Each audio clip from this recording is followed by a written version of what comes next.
حبيب القلب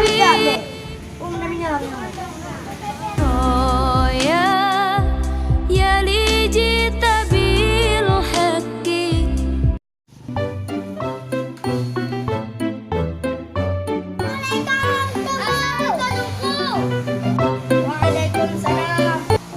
يا حبيب القلب يا خير البرايا يا لي جئت بالحق رسول الهداية.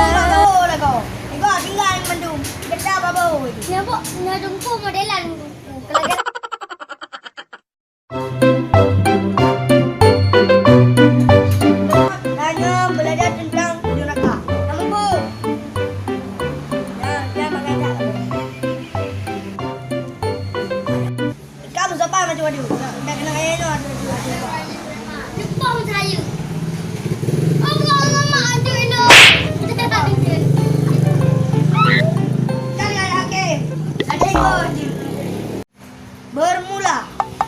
Neraka itu sangatlah pedih. Karena itu kita jangan sakit hati sama orang lain. Azab neraka itu sungguh sangat pedih. Azab dan kubur lebih menyedihkan. Kalau di dalam neraka adalah kita bersama orang. Azab dalam neraka itu bermacam-macam. Itu banyak azab yang menakutkan dan mengerikan. Oh no! Dan yang neraka ada yang gedut berbeda-beda.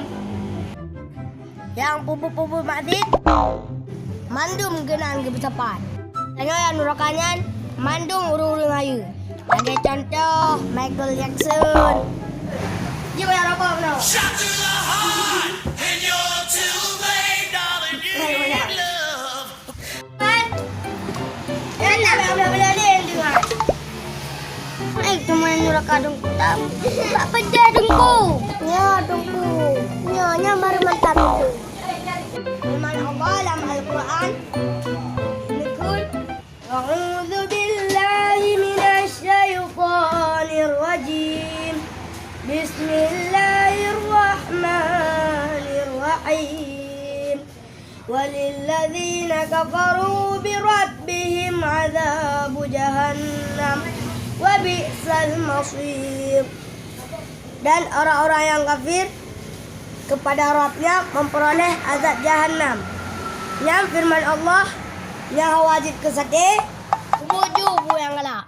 Mak pak nak tahu dia mau panggang berkemah. Kau yang yang mau neraka tidak.